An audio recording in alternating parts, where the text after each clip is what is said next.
আল্লাহ তাআলা বলছেন, ইয়া আইয়ুহাল্লাযীনা আমানু কুতিবা আলাইকুমুস সিয়ামু কামা কুতিবা আলাল্লাযীনা মিন ক্বাবলিকুম লাআল্লাকুম তাত্তাকুন। আল্লাহ বলছে, ঈমানদাররা শোনো শোনো, রমজানের রোজাকে আমি আল্লাহ রাব্বুল আলামিন তোমাদের জন্য ফরজ করে দিয়েছি, যেমন ভাবে পূর্ববর্তী উম্মত যা ছিল তাদের জন্য ফরজ ছিল। কেন ফরজ করেছি? উদ্দেশ্য হচ্ছে একটা, লাআল্লাকুম তাত্তাকুন, যাতে করে তোমরা ভয় অর্জন করতে পারো। এক সত্তার আওয়াজ দিয়ে বলেন সবাই, তিনি কে? Or you who believe that fasting has been made obligatory upon all the believers as it was before. আল্লাহ তাআলা বলছেন, রমজানের রোজাকে আমি আল্লাহ তাআলা ফরজ করে দিয়েছি সবার জন্য, মুমিনের জন্য। তা আমি বলছিলাম যেটা রোজা হচ্ছে একটা ফরজ ইবাদত। আগের উম্মতের উপরেও রোজা ফরজ ছিল, তবে সিস্টেমটা ভিন্ন ছিল। আমাদের রোজা হচ্ছে পুরো 1 মাস যাব। আগে কখনো ছিল 10 দিন, কখনো ছিল 3 দিন। আমাদের রোজা হচ্ছে সারাদিন না খেয়ে থাকা, আমরা চাইলে কথা বলতে পারি। বাট আগের যুগে এমন রোজাও ছিল যেই রোজার মূল অর্থ ছিল কথা না বলা। তার দলিল কোরআনে আছে। যেমনটা মারিয়াম আলাইহিস সালাতু ওয়াস সালাম বলেছেন, ইন্নী নাযারতু লির-রহমানি সাওমান ফালান উকাল্লিমাল ইয়াওমা ইনসিয়্যা। উনি ডাক দিয়ে বলছেন, আমি রোজা মান্যত করেছি, রোজা রেখেছি, অতএব আজকে আমি কারো সাথে একটা কথাও বলবো না। তার মানে ওই সময়ে রোজার মানে ছিল না খেয়ে থাকা নয়, বরং রোজার মানেই ছিল কথা না বলা। আমার প্রিয় রংপুরের ভাইরা, বলেন তো ইংরেজি মাস এটার নাম কি? এত আস্তে বললেও আওয়াজ হবে না। এই মাসটার ইংরেজি নাম কি? This is the sound of the people of Rangpur. রংপুরের মানুষ মিয়া কাপুরুষের সন্তান নয়, সব বীর পুরুষের সন্তান এরা। আচ্ছা বলেন তো আরবি মাসটার নাম কি এই মাসের? মাশাআল্লাহ, আরেকবার বলেন সবাই, নাম কি? সামনে একটা মাস আসছে, পবিত্র মাস, মাসটার নাম কি?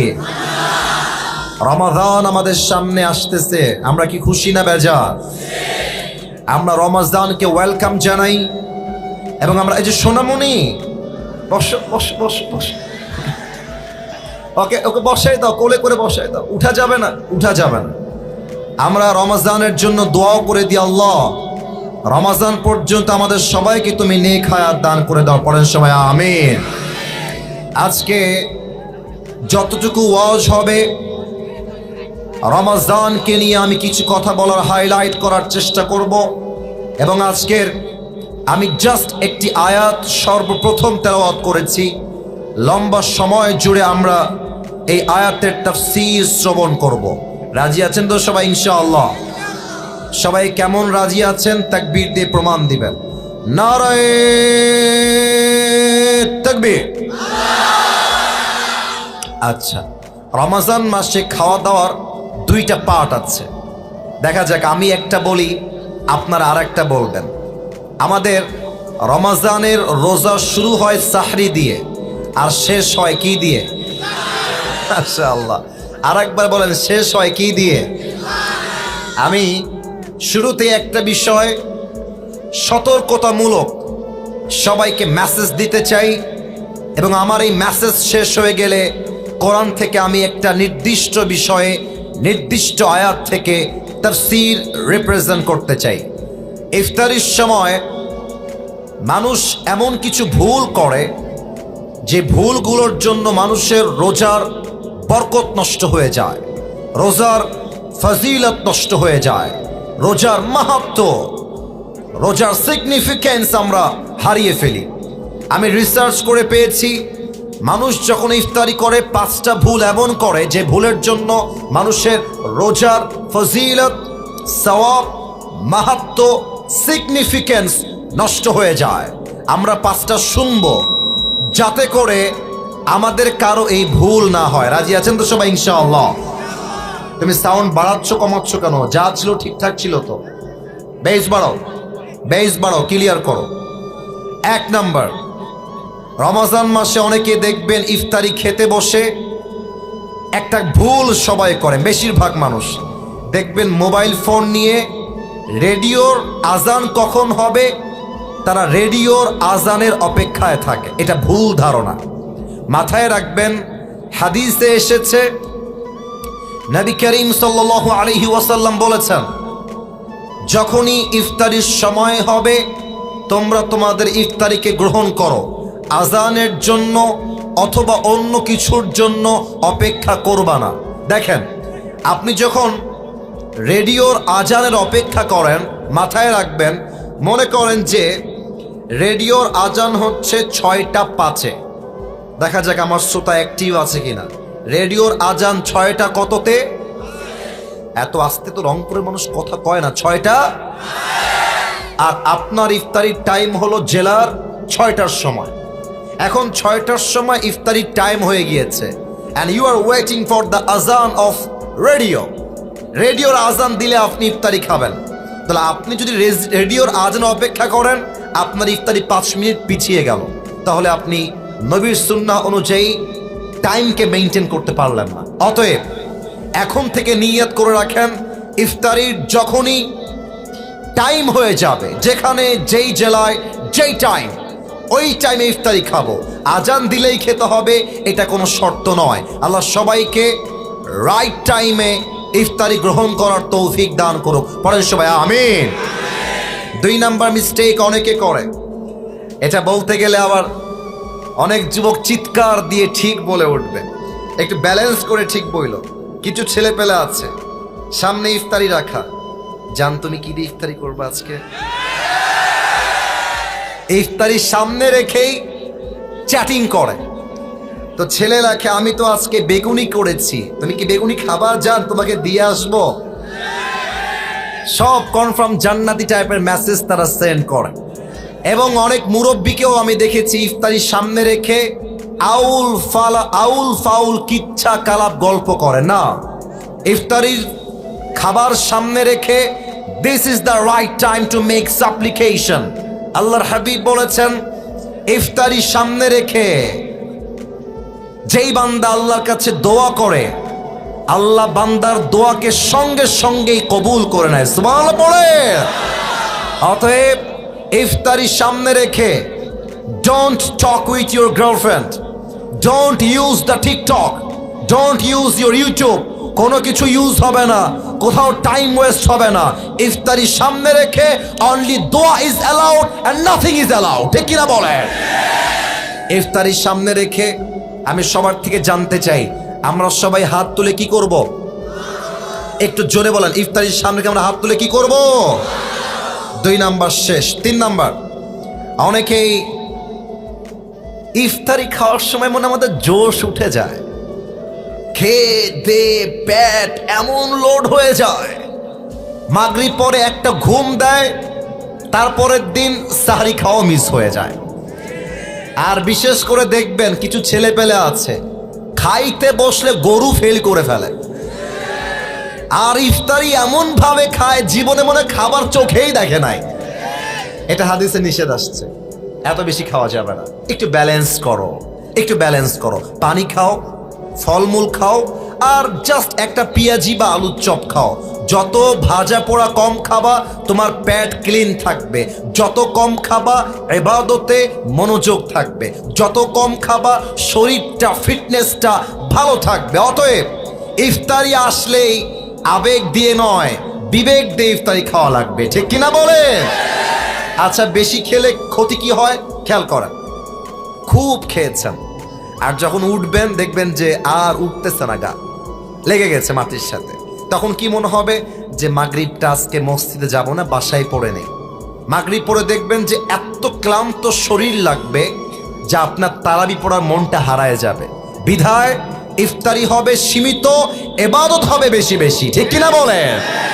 3 নাম্বার শেষ, বাকি আছে আর মাত্র 2টা। 4 নাম্বার, এটা বড় মারাত্মক জিনিস, খুব খুব খেয়াল করবেন। অনেকেই এই যে আওয়াজ হবে না, ভলান্টিয়ার্স তোমরা আওয়াজ করলে আমরা যাব কোথায়? আওয়াজ নাই, সবাই একটা তাকবীর দেন, নারায়ে তাকবীর। আচ্ছা, আমার কথা কি বোঝা যায়?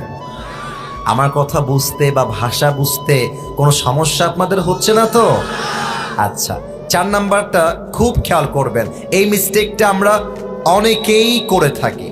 অনেকেই দেখবেন ইফতারি সামনে রেখে সবার আগে পেঁয়াজি মুখে দেয়, সবার আগে আলুর চপ মুখে দেয়, মানে যার যেটা পছন্দ। অনেকে দেখবেন যে পানি এমনে হাতে নিয়ে এভাবে থাকে, শালা আজান খালি দিকে আছে, খায় সাবার করে ফেলবো একেবারে। আজান দেওয়ার সাথে সাথে পানি এমন খাওয়া খায়, অন্য কোনো কিছু আর খাইতে পারে না। না, এটা নিয়ম না। ইফতারের নিয়ম হচ্ছে, সুন্নাহ নিয়ম হচ্ছে, প্রথম খাবারটাই হবে খেজুর দিয়ে। সুবহানাল্লাহ পড়বেন না আপনারা সবাই? তাহলে আমার সঙ্গে উত্তর দেন, ইফতারির প্রথম খাবার আমরা শুরু করব পেঁয়াজি দিয়ে, আলুর চপ দিয়ে, না খেজুর দিয়ে? 4 নাম্বার, খেজুরটা মিস করবেন না। 5 নাম্বার, অনেকে অপেক্ষা করে রাত কখন হবে, কালো আকাশ কখন হবে।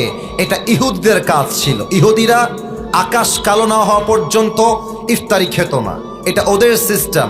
আমাদের সিস্টেম, ইফতারি হয়ে গিয়েছে, কালো আকাশ লাগবে না, মসজিদে আজান লাগবে না, ইফতারির টাইম হয়ে গিয়েছে, আমি সঙ্গে সঙ্গে ইফতারি গ্রহণ করব। ঠিক কিনা বলেন? আল্লাহ সবাইকে এই 5টা বদ আমল থেকে বাঁচার তৌফিক দান করুক। পড়েন সবাই আমিন। আপনাদের বউ আছে? কার একটু হাত তুলেন। বউ আছে? বউ আছে, আচ্ছা, হাত উঠছে না বেশি একটা আজকে। আচ্ছা, হাত নামান। এবার হতভাগা যারা, জীবন থেকেও যাদের জীবন নাই, হতভাগা কপাল পোড়া সিঙ্গেলরা, হাত তোলো সবাই। কই আমাদের স্যাররা কোথায়? দেখেন তো সবাই, আপনারা যারা এসেছেন। তোমাদের বউ নাই? আমি বিশ্বাস করি না। আরে আমি দোয়া করে দিই, আল্লাহ সবাইকে দিনদার নেককার বউ দিয়ে দিক। পড়েন সবাই আমিন। যারা আমিন বলে নাই তারা কেউ বউ পাবে না। জোরে সোরে বলেন সবাই আমিন। বিয়ে করে ফেলো, আর কত দেরি করবো রে বাবা। আসলে আমরা বিয়ে করতে চাই, বাপ মাই আমাদেরকে বিয়ে দিতে চায় না। রংপুরের যুবক ভাই, আমি মনে করি 2টা বিষয় ঠিক হওয়া লাগবে। এক, মেয়ের বাপ যখন বিয়ে দিবে, মেয়েকে টাকলাওয়ালা বুইড়া বাদ দিয়ে চরিত্রবান যুবকের সঙ্গে বিয়ে দেওয়া লাগবে। এক্ষেত্রে মেয়েদের দোষ বেশি, তোমরা রাগ করো না আমার কথা। মেয়েরা আজকাল, আমার বাম হাত দেখো, ইঙ্গিতে কথা বলবো, সব কথা মুখে বলা যায় না। মেয়েরা আজকাল এইটা ছাড়া বিয়ের পিড়িতে বসতে চায় না। আর কিছু মেয়ে আছে দেখবা, টাকা পাইলে বুইড়া হোক টাকলা হোক ডাজেন্ট ম্যাটার, টাকলার সঙ্গে বিয়ের পিড়িতে বসতে যায় টাকার জন্য। এমন মেয়ে তো রংপুরে নাই। আরে নাই। আল্লাহ থাকলে হেদায়েত দান করুক। পড়েন সবাই আমিন। আচ্ছা, আমরা 3টা তাকবীর দিব। প্রথম তাকবীর দিবেন বিবাহিত ভাইরা, আর দ্বিতীয় তাকবীর দিবেন আমার প্রিয় সিঙ্গেল ভাইরা। আমি দেখতে চাই আজকের মাহফিলে কার গায়ের জোর কত বেশি। বিবাহিত ভাইরা একটা কাশি দেন। মানুষ সম্মান শেষ রে বাবা। বিবাহিত ভাইরা, আপনারা আমার ভাই, একবার কাশি দেন। আচ্ছা, সিঙ্গেল তোমরা চুপ থেকো, বিবাহিত ভাইরা তাকবীর দিবে। নারায়ে তাকবীর। মোটামুটি ভাঙ্গা ভাঙ্গা। আচ্ছা, it's time for the single people. যাদের বউ নাই তারা রেডি হয়ে যাও। সিঙ্গেল একটা কাশি দাও। আচ্ছা, বিবাহিত ভাইয়ারা চুপ থাকবেন, সিঙ্গেল ভাইয়ারা তাকবীর দিবেন। Just single people is allowed, married people is not allowed here. দেখা যাক সিঙ্গেলদের গায়ের জোর আজকে রংপুরের গঙ্গাচড়ায় কত বেশি। সিঙ্গেল ভাইয়ারা, নারায়ে তাকবীর। বিবাহিত ভাইরা আমাকে মাফ করে দিয়েন, আই এম সো সরি। আজকে আমার সিঙ্গেল ভাইয়েরাই সবচেয়ে বেশি নাম্বার পেয়ে পাস করেছে, ঠিক কিনা?